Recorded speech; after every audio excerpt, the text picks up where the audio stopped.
Tonight we have Dr. Becca Lassell talking to us from New York, which is why we're all here virtually, talking about the research that she did with our Writing in the Moment program. So I will go ahead and turn it over to you. Awesome. And I wanted to let everyone know, so I recently finished my PhD at Colorado State University. I'm a huge horse lover, and it was such an awesome joy to be able to study writing in the moment at Hearts and Horses Therapeutic Writing Center. I have huge respect for all of you guys, and really, I've seen the benefits of what you do. So I'm really happy to be here tonight with you, sharing my my work. And I'm currently at a postdoctoral position at New York University. So that's why I'm in Brooklyn right now. And I'm wondering, Emmy, if there's a way, so I'm seeing the chat on my screen right here, if there's a way to kind of pull it down while you help me advance the slides. Emmy and I are going to be working as a team today to present to you because I was having trouble pulling up my PowerPoint and sharing my screen on my end. So I'll be telling her throughout to help me advance the slides.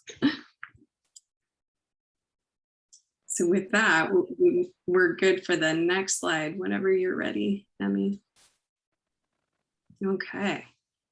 All right. So what I was hoping to cover tonight and go over with you was learning about an environmental perspective of quality of life. That was the overarching rationale for my work, and understanding the importance of participating in activities that bring us meaning and how they may support quality of life and function. And then really diving deep into looking at some of the immediate and short-term outcomes of writing in the moment in relation to quality of life. And if you want to do the next slide, Emmy, great.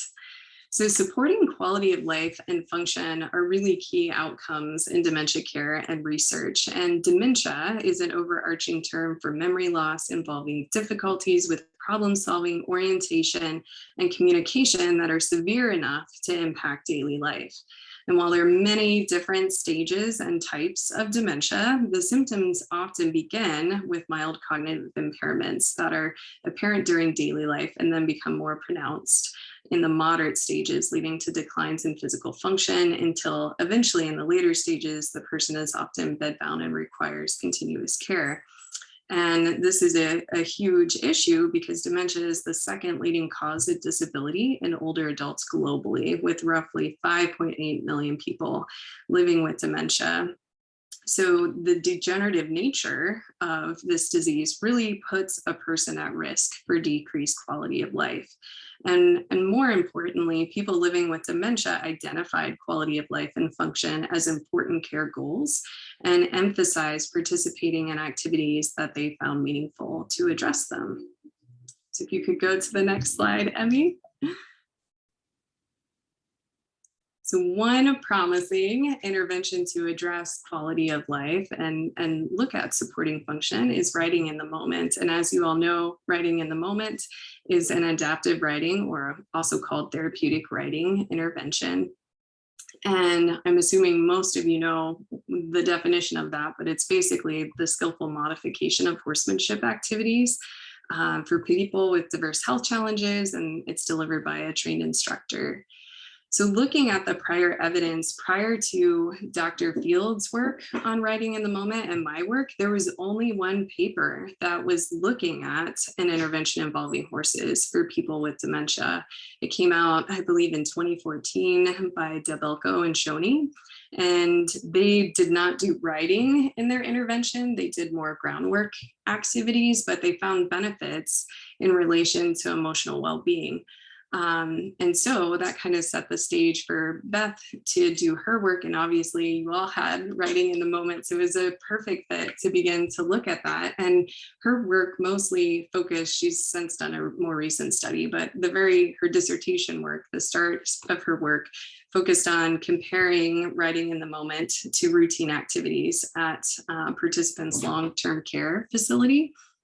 And what she found is that there's significantly higher durations of conversation and pleasure at writing in the moment than regular activities at the long-term care facility. So that really got the ball rolling as far as the research goes to say, hey, we need to look at this a little more closely. And she also interviewed direct service providers or therapeutic writing instructors and key stakeholders at the long-term care facility, and found that they found the intervention acceptable, and also gave some insight into some ideas to look at some outcomes.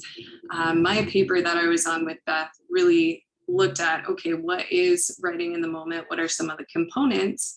And what are their associated outcomes? So specifically looking at people's facial expressions, if they were showing pleasure or interest, and really honing it into what activities are producing some of these outcomes that are promising. But through that work, there were some gaps that we found. And if you want to go to the next slide. So some of the gaps were writing in the moments delivered to people living in the community and not just people living in long-term care. So there is a need to look at outcomes in relation to people dwelling in the community. And then also there's this need to include care partners. A recent mapping review, which looks at all the evidence and summarizes it, by Scott et al., found that interventions trying to support quality of life and function were most effective for this population when they were delivered to a person living with dementia and their care partner being family member or some other person who provides care. It could be an informal caregiver as well. So with that information and talking to Tamara, it was really it was really interesting and important to look at how involving care partners might change the intervention, or what the benefits might be, not only for people living with dementia, but also their care partners. And then through also previous work with Beth, one of the reasons direct service providers felt that writing in the moment might work is because of this horse nature connection. So there's this need to begin piloting a study to look at how do we investigate that further.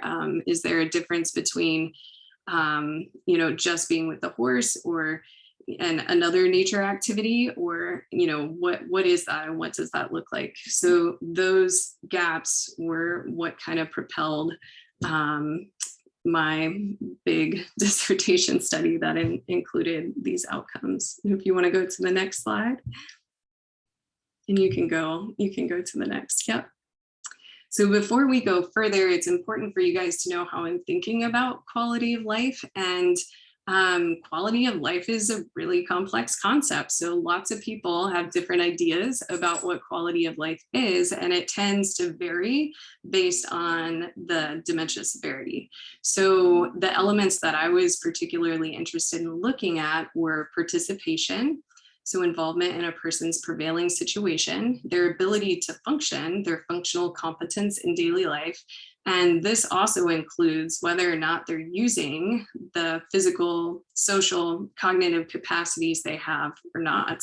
And then also looking at emotional well-being, which I'm conceptualizing as looking at a person's emotional experiences of their current situation and how they feel about themselves, their sense of self. If you want to go to the next slide, there you go.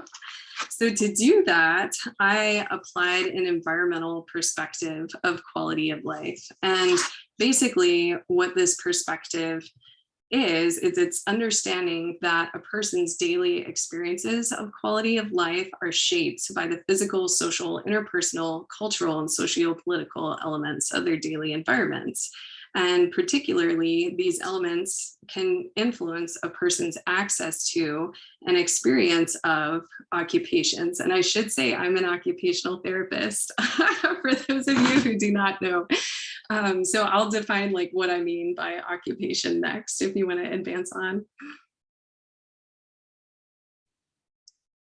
So I'm understanding occupation in the studies that follow as a subjective and collective experience of doing that involves these intentional actions. It holds a clear beginning and end, and they're part of a person's or group's immediate situation. And so in that, really focusing on experience, so what people are doing, and meaning, I'm understanding as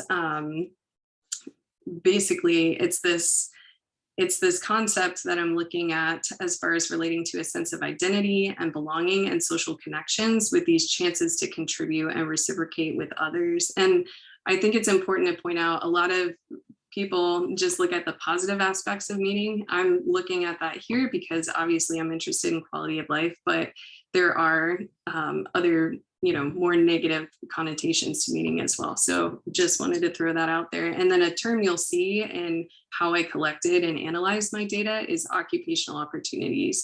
And those are these specific intentional opportunities for a specific activity. And if you want to advance on. So when somebody chooses to participate in an activity or occupation that they're really interested in, they might be able to use some of those physical, social, and cognitive capacities. And doing that could support their daily function and lessen declines associated with dementia. It can decrease their dependence on others, increase their ability to live at home for longer, and it can also prevent excess disability, which is an unnecessary loss of function based on a lack of opportunity to use what you have, what abilities you have. And so if you want to go to the next one.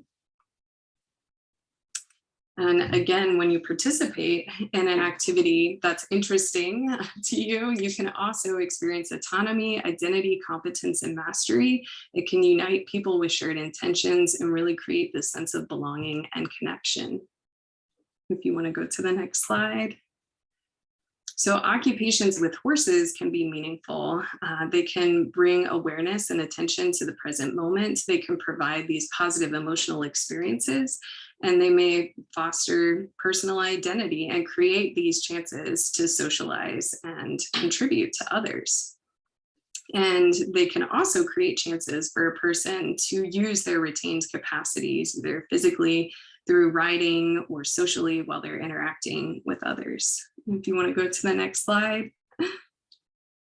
So it was important for me to use this perspective because as an occupational therapist, I was interested in looking at quality of life through these opportunities to do something that you love.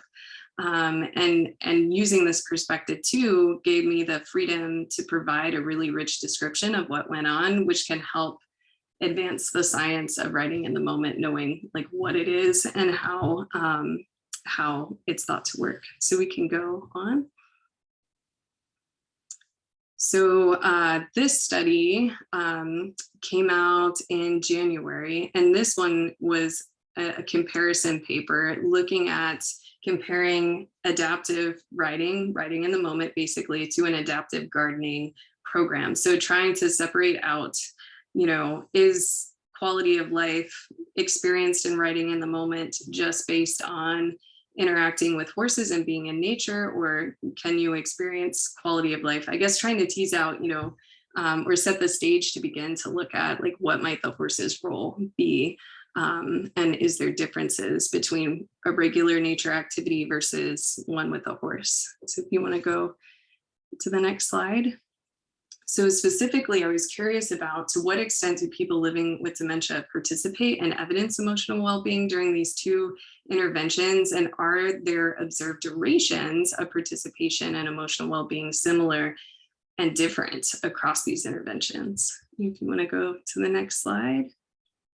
So this was a descriptive case study design, and it involved analyzing videotape data of 4 participants at writing in the moment and different participants at gardening in the moment, and recording durations of how long they were participating and showing emotional well-being. And in the interest of time, if you want to skip, let's see, you can go to the next slide. So in this study, if you're curious, I have my inclusion criteria for this specific study. In my overarching study, there was 9 dyads. But if you have questions, we can talk about this later. If you want to skip to the next slide. So the adaptive riding intervention occurred at Hearts and Horses, and we did include the occupational opportunities, so chances to groom, pet, ride, and observe, that were in the original study Beth did. I do know that there's variances of riding in the moment, which is really neat and interesting in itself, but for this study, this is what we looked at. And if you want to advance. So gardening in the moment mirrored the structure of riding in the moment. So we had opportunities, the same amount of opportunities for different activities. So planting, weeding, harvesting, and observing. We had a smaller staff ratio since we didn't have horses, but one dyad was paired with one staff member. If you want to go to the next slide. So I collected some demographic data, so type of dementia, observed mobility, and then their cognitive status, which is a measure of cognitive function in that moment. And then we recorded participants across 4 sessions as they engaged in these 2 different interventions. And we ended up with 31 hours of videotape data, and I coded the data in NOLDIS, which is a behavioral observation software. If you want to go on. So the coding scheme, basically what's important to know is I was coding for apparent affect, which is looking at interest, pleasure. That was considered a positive indicator of quality of life.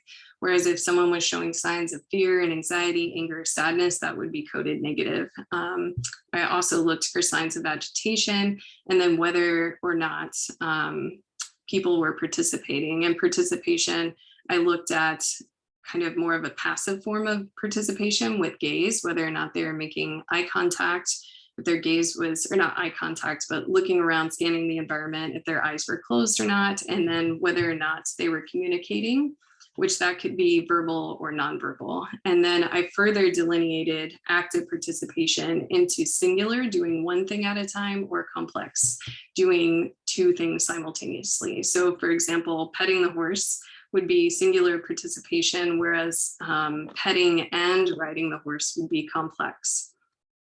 And then if you want to go to the next slide. And these are just examples of the codes for occupational opportunities. So on a fine-grained level, I was trying to kind of look at, what are each of these activities associated with. And Nancy, I see you have a question here. I'm going to look at your question for a second. I'm in the saddle there. Okay, is this type of memory affected also by dementia? That's a great question. So I don't know. I think it depends on the type of dementia you have, because the different types impact different parts of your brain. And then there's also differences in what parts of your brain are affected, even within the different types, if that makes sense. So everybody's brain is impacted, like they might be affected in the general area, but as far as I know, my understanding is it can look, even someone with the same type of dementia, it can look a little different. So I'm not sure, but that's a really interesting thought. And I want to come back to that after we talk about short-term outcomes and care partners observed outcomes. So if you want to go to the next slide. So data analysis, I'll kind of skip through this. Basically, what I was doing was just calculating up, durations for each of these indicators to compare. If you want to skip to the next slide. So here's the demographic information, and this is just for the behavioral observations. Like I said before, we had actually 5 people in writing in the moment for the other short-term outcome study, but this gives you an idea. Basically, there were no differences at the beginning between level of cognitive impairment and observed mobility. So everyone actually ended up being categorized by the R bands as extremely low cognitive function at the beginning. And we'll talk about short-term outcomes later, but this just gives you a sense of kind of how the 2 groups compared prior to the behavior observations. And then if you want to advance. So main findings from this study, we found that both adaptive gardening and writing in the moment supported emotional well-being with similar durations of interest and pleasure. The main difference, and also with engaged gaze and communication. And it was also interesting because what was different in this go round is we invited care partners to participate to their level of comfort. And interestingly, 3 care partners in each group chose to engage alongside, while we had one other in each group kind of choose to watch, so they could choose what they were, their level of involvement, which was interesting. The main difference was in active participation. So physically active participation, they were physically doing something like grooming, petting, planting, weeding. There were significantly, well, it was almost double here. If you look, these are median durations of time. So there's almost double that more active participation in writing in the moment. And then there was a significant difference in complex active participation, where everybody in writing in the moment demonstrated some sort of form of complex participation, and nobody did in gardening. So that was really interesting because it suggests on a foundational level that they were using their retained cognitive capacities at a higher level by multitasking, doing 2 things at once. And if you want to go to the next, there you go. And then I also looked at participation as far as like what people did on average per session. So this is what it looks like for gardening. And to remind you, active participation, they had to physically actively be engaging in something. So there's a lot of time where people were not physically active in their participation. But you can see of them, planting was the highest. And if you want to go to the next. And then for adaptive writing, we still had,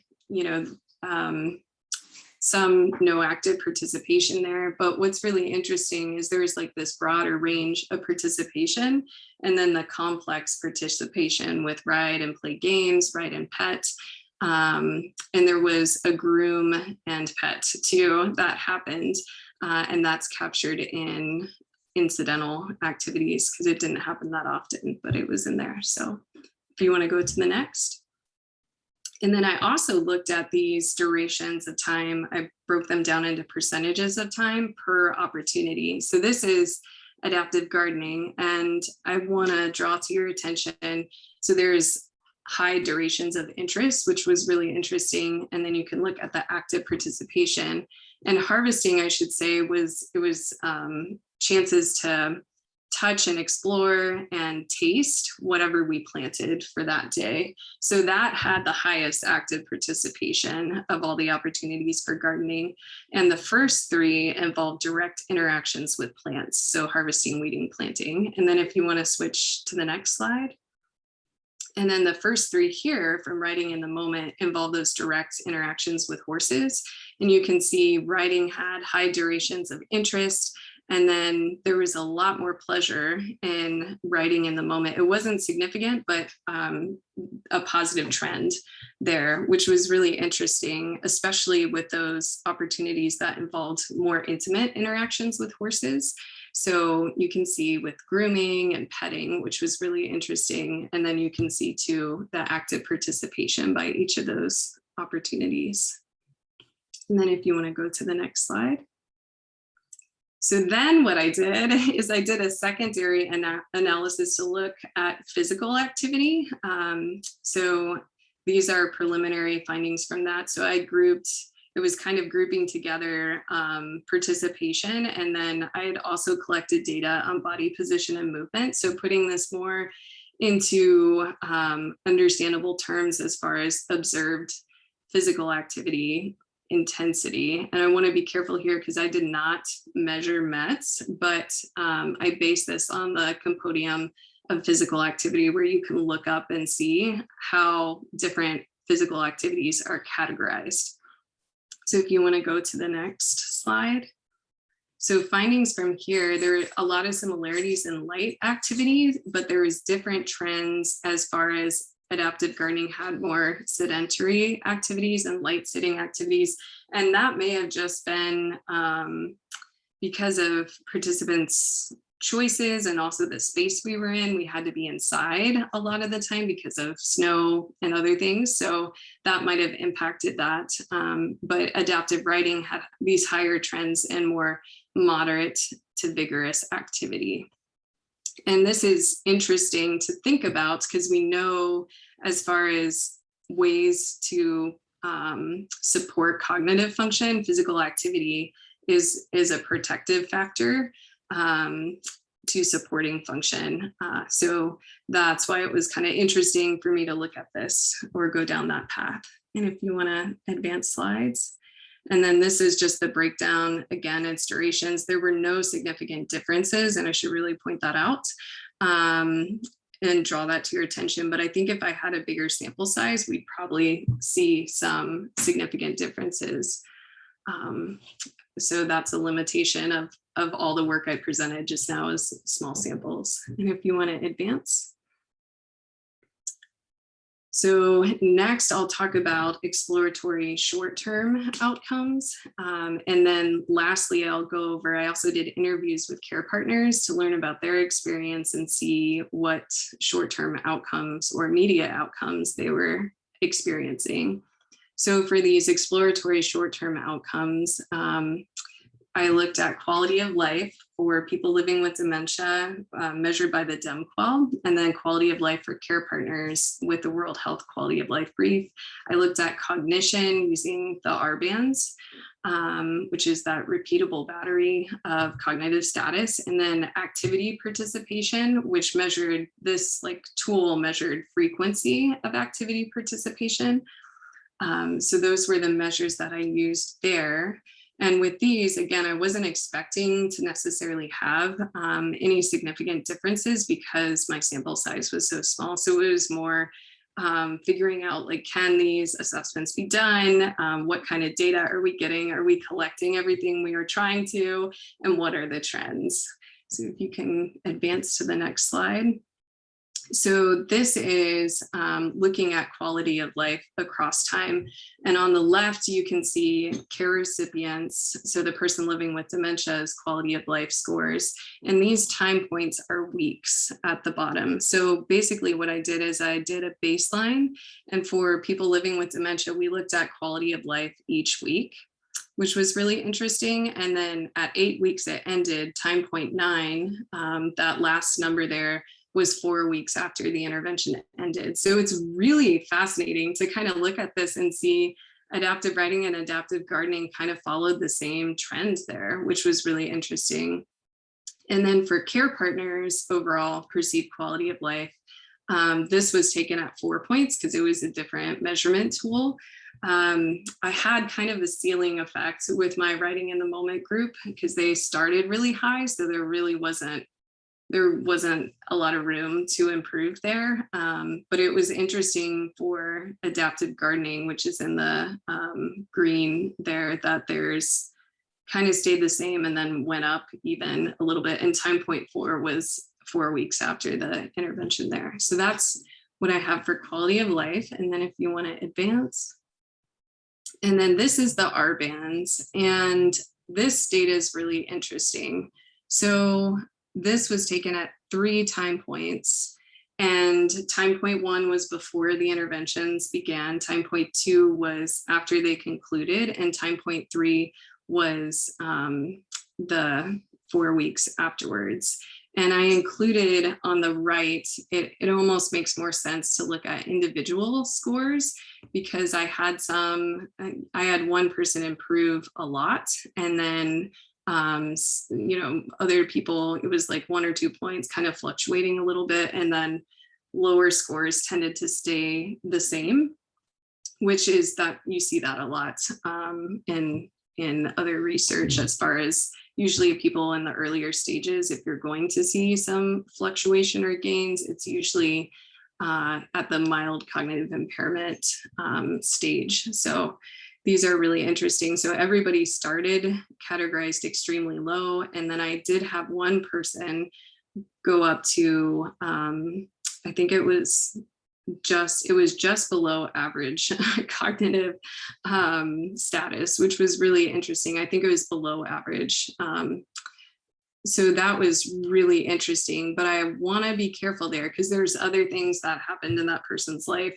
that may have influenced that.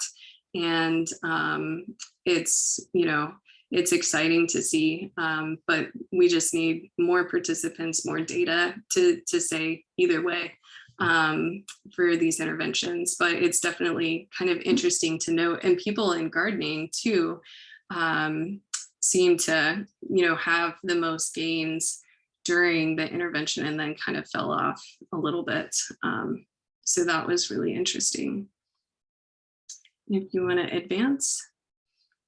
And then frequency of activity participation. So this did not change very much. And it's interesting because in the interviews I did, for one care partner, there was changes in daily activities, but it wasn't captured by this tool. So that information is really helpful to have, because thinking about doing larger studies, probably not going to use this this measurement tool because it didn't really show me anything here, and the interview data seemed to be more helpful. So if you want to advance. So then looking at care partners' perspectives, I'm working on a paper that should be submitted soon, hopefully, but it'll be forthcoming. So findings from that paper I'm going to talk about now.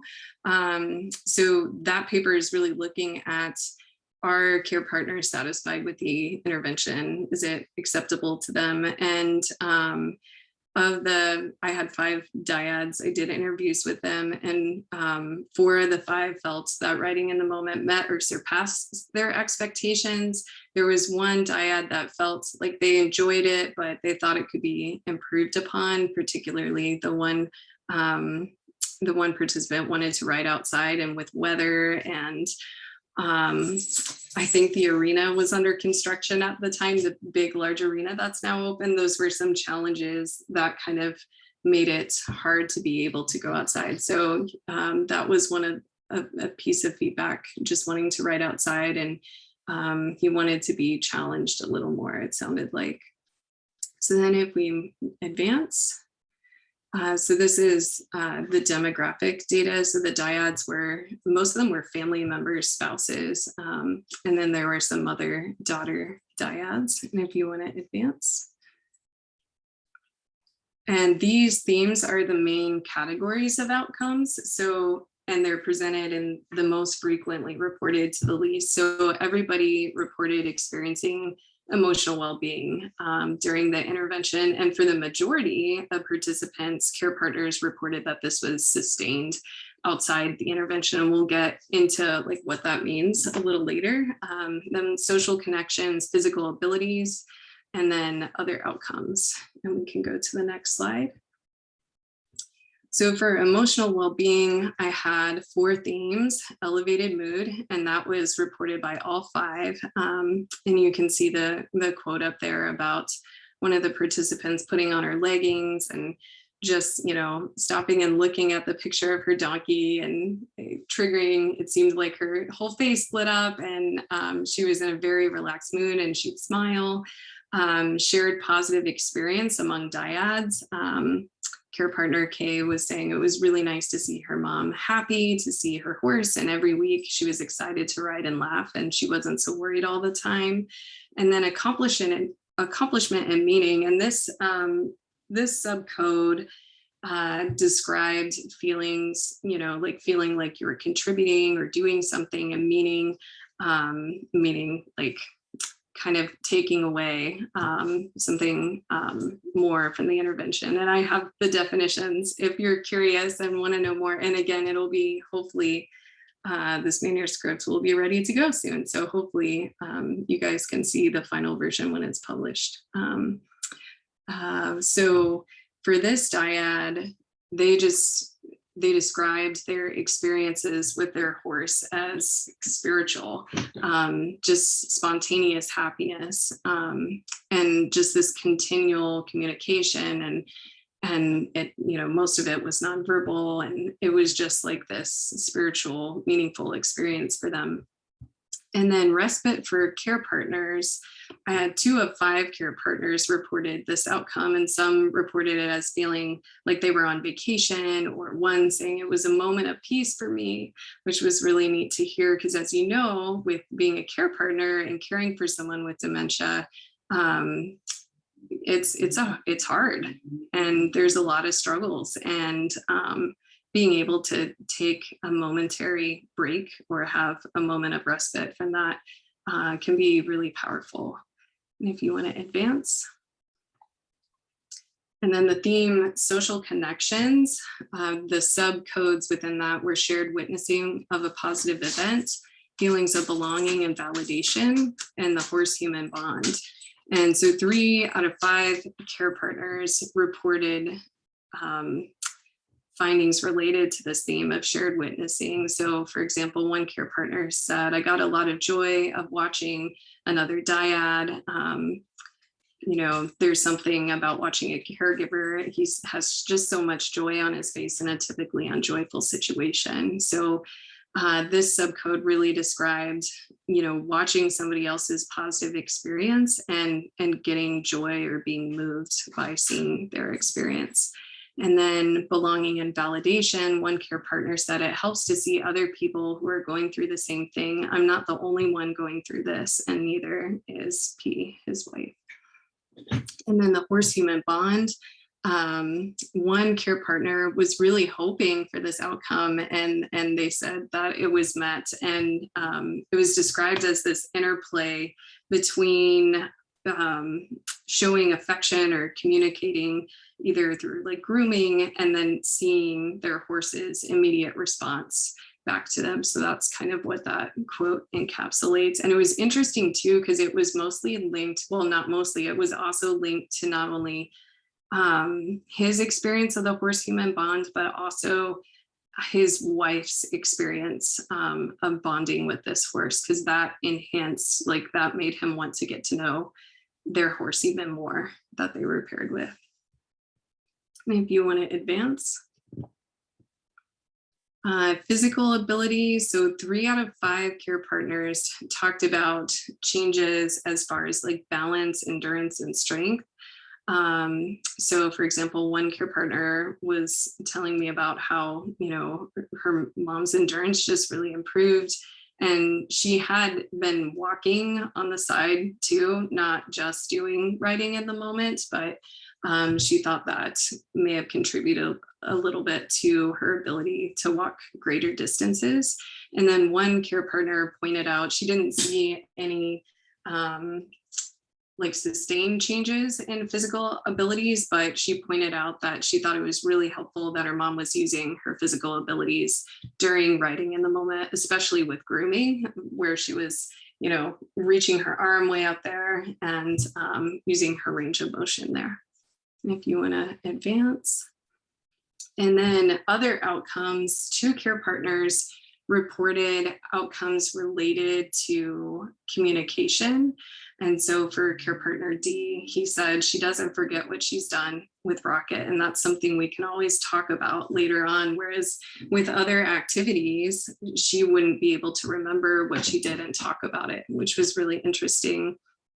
And then one care partner reported changes in cognitive function, and actually those carried over to everyday life. And what's fascinating is that my quantitative data matches with this experience. So that's really interesting. So things like sequencing, remembering, you know, following directions, being able to multitask and make decisions really improved. And it not only happened in writing in the moment, but it carried over to daily life, especially with going to a restaurant to order food, being able to know what she wanted right away and say what she wanted instead of, you know, pausing and not being able to respond and having trouble thinking and remembering and making a decision about what she wanted, which was really fascinating and interesting.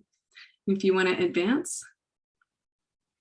So areas for future research that I'm interested in is kind of exploring that horse nature connection a little more. That's really fascinating to me, especially seeing the one dyad's experience where they felt like they were really bonding with their horse. That to me was really interesting. We still need to pilot short-term outcome measures to make sure we're able to capture the outcomes that are, that care partners are reporting, and be able to collect the data and have these larger studies so we can, be able to understand a little more about how writing in the moment may impact quality of life and function and overall well-being. So that's like the gist of it. I think I talked over 40 minutes. I don't think I have very many. There might be one more slide. Is there, Emmy? Yeah, limitations, sorry. And this is from a different presentation, so we can skip through that, but I can tell you some of the limitations with the study was a small sample size. I also had a non-diverse sample. And then for the observational data, like where I watched and did the videotape coding, limitation of that is I was coding emotional well-being based off somebody's facial expression, and that may or may not match up with what they were actually experiencing. So that's something to think about and just be aware of when you look at the findings. So yeah, and huge thank you to everybody, and especially you all at Hearts and Horses. So thank you so much. Okay, and it looks like there's questions. So yeah, let's have some questions. So was there any long-term follow-up to see how the participants were doing a month or more later? So that time point, so I did 4 weeks, so that's about a month, but no later than a month. So that would be really interesting. And I think like having that pilot data to say, some of these changes were still there, at 4 weeks, that could justify doing another measurement point. The tricky thing with that is you have to think about participant burden, because putting someone through all those assessments, that takes a lot of time. And at least for cognition, I couldn't do that one more than 3 times or 4 times, I think, in a year, because it's repeatable. So every time you do that assessment, it's a slightly different form because it's testing memory. So they try to account for that test retest bias there. So that one could only be done 4 times. So, I mean, it could be possible, but it is something to think about, because at least doing observations, the participants didn't have to do anything. It was just, we took videotapes and then I coded them afterwards, whereas having them fill out some of these, or the care partners fill out some of these short-term assessments, that's something, I definitely consider, because they have so much on their plate already, and I don't, I want to be cognizant of their time with that. But it would be really interesting to see how long some of those outcomes last, especially thinking about long-term outcomes. Yeah, no problem. Any other questions?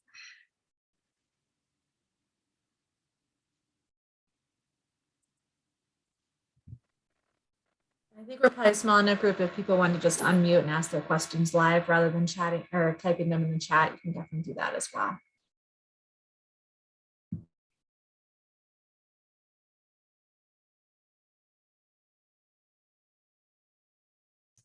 Oh, I see your hand. Hi. Hi, I'm Marilyn, and one of the first weeks, maybe it was the first month was in the arena there where they were just beginning a class. This was pre-COVID, and Yeah.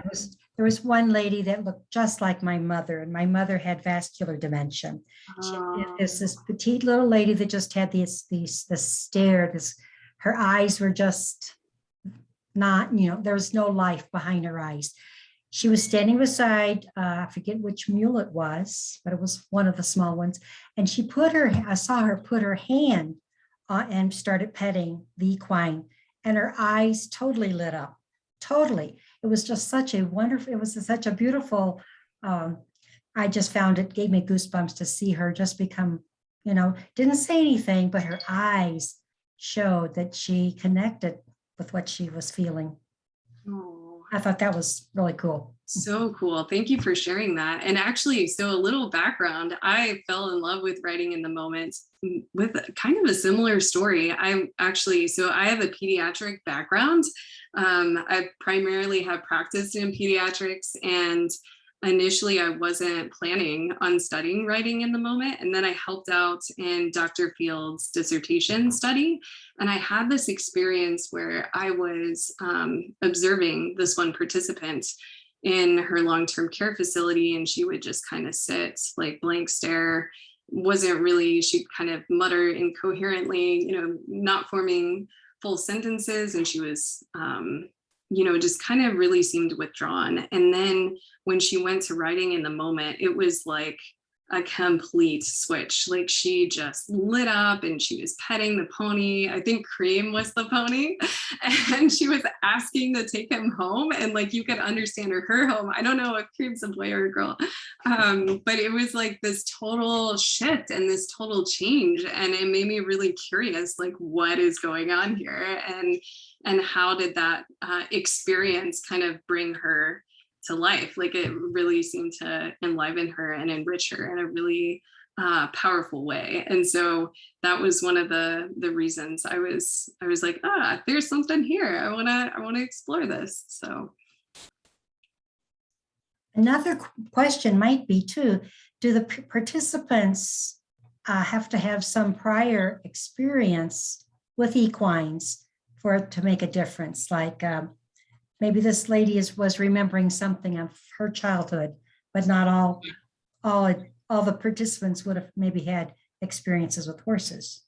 yeah, and that's something, Emmy, feel free to dive in. I know one of the participants in my study initially, they had been doing writing in the moment prior to the study, but prior to that, she didn't have really any experience with a horse. So that was really interesting, because prior to that, most of the participants I had been familiar with had some sort of background on a farm, or had ridden, or liked animals, or that sort of thing. But that was really interesting to me too, because I think one of the, not myths, but common misunderstandings is that like when you get older, you can't try new things, or you can't enjoy trying new things, right? So especially, and obviously if you have dementia and have cognitive impairment, you have to be really thoughtful about that, right? Because you don't want to stress someone out or put them in a situation where they're upset because they don't understand what's going on. And you never want to force someone to do something that, is traumatizing to them or upsetting. And it can be tricky with cognitive impairment, because they might not always be able to understand, what's going on, depending on the type of dementia or what stage they're at and that sort of thing. But I thought that was really, really interesting. And I don't know, Emmy, if you have any thoughts or insights on background, because you probably, or anyone else here, I don't know who else in the audience. I know I was here for the study. Lauren was here, but I think, and maybe Colleen, but I think the rest of the volunteers are new since you did your study. But from what I recall, your study, I wasn't here for the study. Oh, okay. Well, I guess Lauren was one of our PTs at the time, but wasn't involved in the study. Oh, okay. But from what I recall, the writers who were in the study didn't really have horse experience prior. And I think that is one of the differences. And maybe that's the difference of this being a community group versus the groups that are coming from a care facility. Because we do tend to see when they're coming from the care facility, there are a lot of writers who do have previous horse experience. And maybe that's the bias of the caregiver in choosing which of the care facility participants come to this particular program versus others. That might play into it as well. That might. And I think too, like thinking about it, so I'm a real practical person, right? So as an OT, I'm really interested in like, how does doing what you love impact your health and well-being? And in real life, you're not going to go do something you don't want to do. Well, you might, but there are things you have to do in life that aren't so fun. But like thinking that whole idea of, like how does doing what you love influence your health and well-being. That's what I'm interested in real life. You know, you're not going to be randomly assigned to do an activity. I think it's hard because the whole random assignment thing makes total sense when you're looking at like pharmacological interventions like drugs, right? Well, even the placebo effect, though, you could argue that, you know, there's some questions there. But when you're talking about people spending their time actually doing something, that's where it gets kind of tricky with that. And it brings up ethical questions too when you're thinking about someone with dementia. But obviously a way around that is just to be like, are you open to doing gardening and horses, or having them do gardening first and then horses, or something like a waitlist control? But yeah, it's challenging to like think about sometimes. But I'm curious too. So who is the PT who helped out in the study? I feel like being on Zoom is so hard because I like love you guys and I can't see you, and it's like hard to know because it was such a fun experience doing research with you all. Well, Lauren is currently our program director. She's been a PT with Hearts and Horses for a while, but she wasn't involved in the study. I wasn't part of that original study. Oh, okay. Well, Lauren, so nice to meet you. I think I've seen you around. You, Becca. Yeah. So yeah, so good to see you. And I'm curious too, obviously you're a PT, thoughts on like function. And one of the things I'm thinking about, like, as I'm thinking about, you know, ideas for future research and stuff, because I'm assuming your work has primarily been physical therapy, using the horse, you know, as a modality in physical therapy treatments. Have you treated clients with Alzheimer's disease and related dementias, or I don't know, thoughts on that? Because I haven't seen any papers, you know, of those like specific. Right. So I actually, I don't have a ton of experience with that in my past, although I do have a current client that I just started working with at the beginning of the year who was in the Writing in the Moment program. And but she's also a little person. And so she was, you know, her therapeutic writing instructor was struggling just because of her physical disabilities of assisting her, you know, in a traditional class. So I took her on as in hippotherapy. And we've been working a lot on some, you know, like stretching and core strength and posture and just any of the, like a traditional therapy goal. It doesn't really, is not related specifically to her diagnosis of dementia.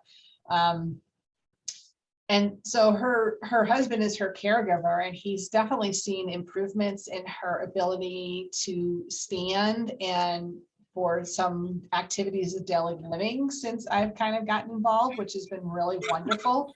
One of the things that's been really exciting is that we have been trying to work, because she's lost most of her speech. And so we're trying to see what we can do to, you know, maintain as much of her speech as she is as possible. And so one of the things that we have is we've started this thing where we're like, every time we start moving, we say ready, set, and then wait for her to say go. And I have a little flashcard that has the word go on it, right? Ready, set, and I hold that in front of her. And you know what? 99% of the time she doesn't do it, but that 1% of the time we do get her to say it. And so that's been, you know, I'm like, that's fantastic. You know, we're getting her to say something that's purposeful and meaningful. And that's a skill that she had technically lost. So in my mind, we're kind of, you know, reaching into the depths and pulling something out again that we thought had been lost, but maybe hasn't really been lost. So we continue to work on that as a goal for her. Cool. That's awesome. That's a really neat example. Yeah, that's so cool. Thanks. Yeah. Any other stories or thoughts? I feel like I haven't been around you guys for so long. So I love like hearing updates and hearing how Writing in the Moment's going and everything. And I think one thing that was really interesting to me, because like obviously the research side, you see like one side of it. But I know there's like differences in and I'm assuming it's a little more tailored to clients as far as like what activities you end up doing, or and that sort of thing. But how has it kind of evolved since I've been there? And I know Beth did the manual and all that, but I'm curious to hear from you guys. Like, well, unfortunately, it hasn't evolved very much because the last year and a half we've really been able to do it, because that population is, you know, the one that's hardest to safely get out into the world at the moment. But we're super excited because tomorrow we start with our first 7 Lakes class back since pre-COVID. So that's going to be really awesome. wow, that's a big day. Yeah, they're just doing 4 weeks, but it should be really fun. And I think that the structure should be fairly similar to the manual that Beth had created, because that's kind of a lot of her standard. Yeah. A couple of the people on the call today are going to be in that class tomorrow. So we told them they should join so they can get a little more information before we get started. Oh, that's awesome. Yeah, I was hoping, I thought it was kind of interesting to break down by activity. Like, obviously we didn't have a huge sample, so you can't like say everybody is going to experience pleasure, you know, like for this amount of time. But I know like in my practice, sometimes it's helpful to just know like what you might see doing some of those different activities. So, or occupations. So yeah, that's so neat. Do you guys have any further thoughts or questions or ideas, I guess? No. Hopefully I was awake and energetic enough. It's been like a long day here. East Coast time is so different. So I have to say one thing though, when I saw that you were comparing riding in the moment to gardening. Yeah. Gardening, I knew. Riding in the horses, that's my new language as I've gotten older. So yeah. I'm learning something new. But I couldn't help but think, now what would give me more joy? Weeding a garden or being near a horse? And I know a horse would take precedent because I had to do a lot of weeding when I was growing up. It just seemed like the horse adds a whole new dimension to, you know, kind of relational, you know, how much can't get a hug or a nice, you know, a carrot just there for some reason. I just thought it was funny to. It is, yeah, it is. So interesting thing. So like prior to doing this study, I'm a horrible gardener. Okay. Like plants die all the time. I typically go for succulents because they're cacti and they can survive. So this was like a really like out of my comfort zone. I found someone to help me who was at the gardens on Spring Creek, and it was really interesting. And this speaks to just like, I think the idea of like doing something that you love, because for me, oh my gosh, hands down, put me with a horse.